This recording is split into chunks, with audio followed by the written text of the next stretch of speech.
Okay, good morning everyone. Today, tuturuan namin kayo kung paano mag-cut ng tubular or square tube. 8x4. This is 8x4. Okay, gamit ang cutting disc. So, basically, tuturo ko sa inyo kung paano ang paggamit nitong cutting disc. Itong cutting disc, ito yung kanyang switch. Yan. Yan on.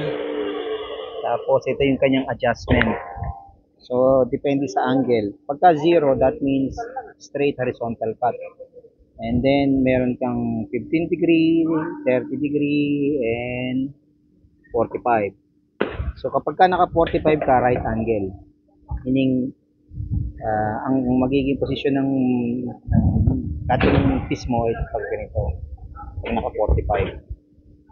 So, make sure, para perfect, kinakailangan naka 0 ka. Kapag ka normal lang na magka-cut ka na straight, make sure na naka 0. Ito at saka itong guide na to. Yan, tapos nakikita nyo yan. Saka yung 0 na yan. Ito naman, ini-slide to. For instance, kung malaki, malapad, i-adjust mo ito. Yan. Tapos ito yung kanyang para mag-hold yung steel. So, meron siyang quick release. Ipe-press lang ito. Tapos hihilahin. Yan. Yan, babalik mo siya. For instance, maglalagay ako ng bakal na ganito. Assume ikakat ko to.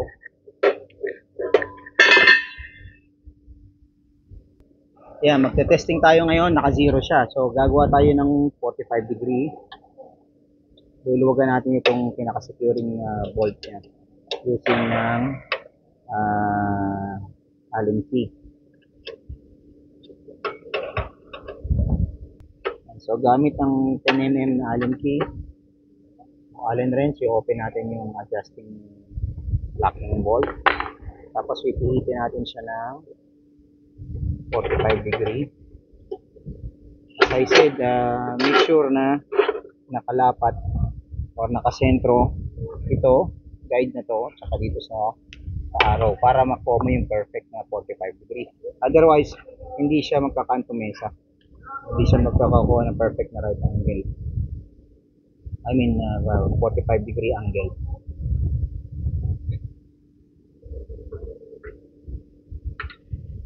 Yan, once na-adjust na, na-set na siya, dapat nakagitna dito yan para pagkain ng ano. Sa ngayon po kasi maliit yung blade Okay. Very good. So, dahil maliit na yung blade, yung kanyang surface area, nabibigyan na sa bandang likod. Yung contact surface area niya. So, inilayo na siya. So, yun ang purpose nun. Yung slider na to, kung malaki yung blade, pwede din sa unahan. Pag maliit na ang blade, i-adjust na sa palikod. So, yan. Sineset na natin. Quick release para mabilisang mai-adjust. Then, once na naka-perfect na yung ating 45, higpitan natin ito para makuha natin yung secured itong ating workpiece o yung cutting piece. Ngayon, kung halimbawa meron kayong marking, pwede kayong mag-mark dito ng 45 degree. Nasaan yung magmamark tayo ng 45 para i-verify lang. Gamit itong ating right angle, magmamark tayo ng 45 degree. Just to make sure na na-verify natin na naka 45 degree angle yung ating cutting disc. Okay. So, ngayon, set na natin siya uli. I-verify natin sa ating blade kung naka 45. Yes. So, nakikita nyo siya. Straight siya, naka 45.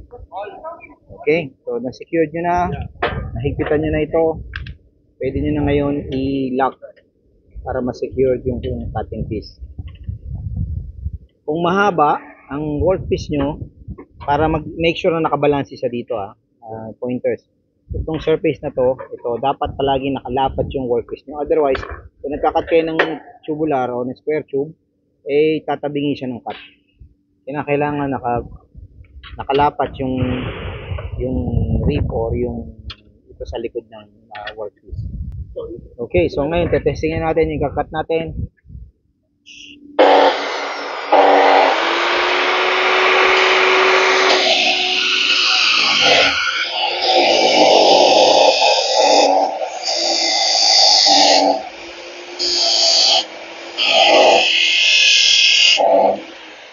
Okay, perfect. So nakita nyo, ang pagkakat hindi nyo po pwersahin ng biglaan din kasi baka mabasag ang blade or masira yung workpiece or ma-overload yung motor ng inyong cutting disc.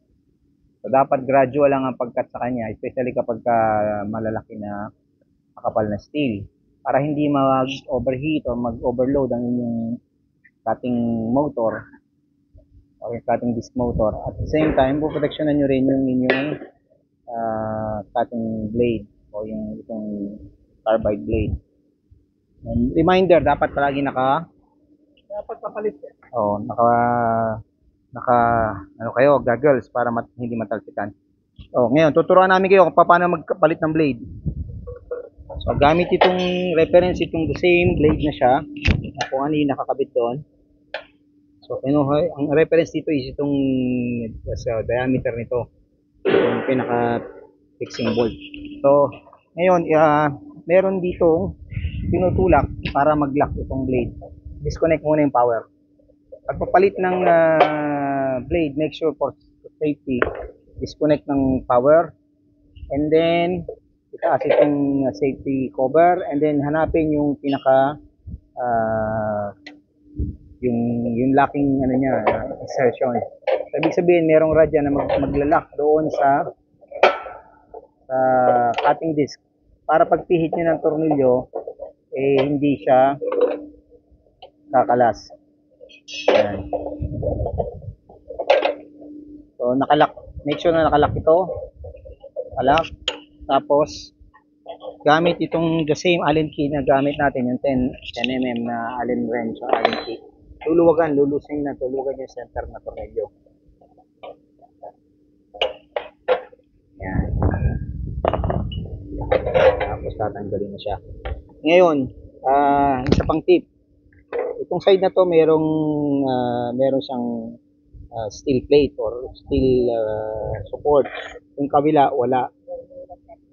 Palagi itong side na to doon sa loob para pag ito sinecure nyo, lalapat siya dito.